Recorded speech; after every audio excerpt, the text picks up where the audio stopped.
There's an old saying, out with the old, in with the new. Now, this saying can apply for pretty much anything, but what I want to talk about today, it applies for anime.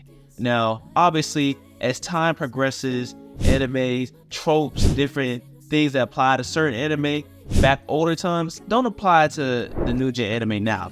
Out with the old, in with the new. But what happened if the old is still able to compete with the new? The anime we're going to talk about today is Soul Eater. Alright, Soul Eater, just the first one. Not Soul Eater not. I don't know what that is. We don't care about that. Alright, we're talking about Soul Eater.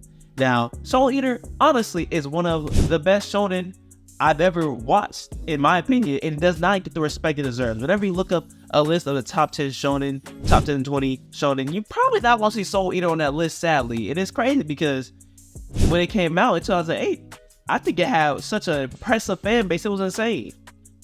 But as you see in the title of the video, Soul Eater, is it still good 14 years later? Now, let's keep things off by talking about how Soul Eater managed to weave themes that still resonate with today's audience. The struggle between good and evil, the power of teamwork, and the ever-present battle against inner demons are all themes that continue to captivate viewers. In the era in which these concepts are more relevant than ever, Soul Eater maintained its relevance. Soul Eater also has one of the most unique power systems.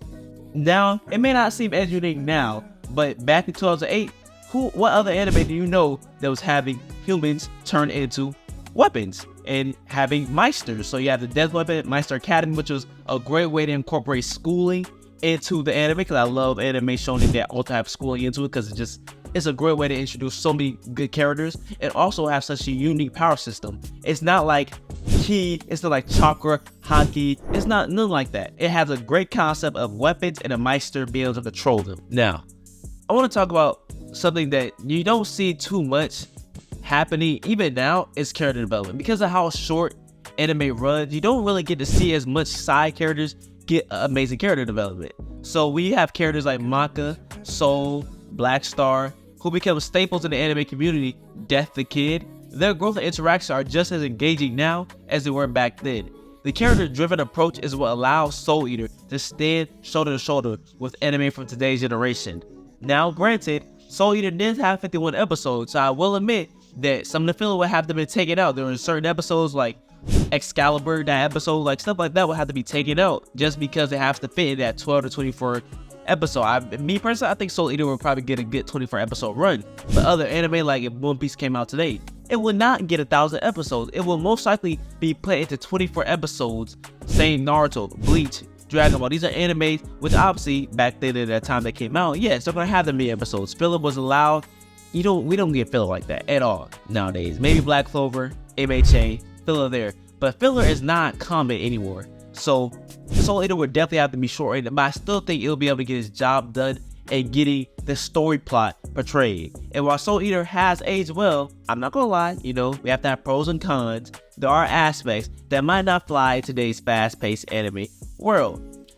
The anime original ending, that's not gonna fly. It left some fans scratching their heads because it leads us to a particular situation in which Soul Eater technically never reached its conclusion in the anime realm. Death the Kid fights against his sibling Ashura, well, the older brother, fights against Ashura and beats him, but that's not how the manga, no, the manga didn't end like that. The actual war between witches and the Death Weapon Meisters, Death the Kid, after the death of Death and Medusa, Death the Kid decided to no longer make any more death weapons. We didn't even get to that part in the anime. We got that season 1 and then it was cut. And then we got Soul Eater not. And again, not talking about that. That could not fly today. And I also want to touch on Soul Eater's spiritual successor, because of course, with recent events, like a few years ago when Fire Force ended, we realized that it carries on the torch of the action mystery, much like its predecessor. Fire Force is the predecessor to Soul Eater, but it also raises intriguing questions that keep us guessing. However, as we delve into the story, we notice it brings up many mysteries as it solves. It's a thrilling ride at the same time though, so we can't help but reminisce about the simplicity of Soul Eater.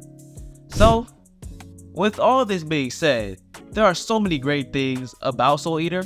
I will not lie. Soul Eater, back then in 2008, still has great animated fight scenes. It has a great story structure and plot. It has great lovable characters. I mean, who can't love Black Star? Black Star is hilarious. Like, the comedy easily stands with today, without a doubt. Maybe even better than the majority of the comedy now. So, Soul Eater. Is it still good 14 years later? Yes. And would I watch it if it came out?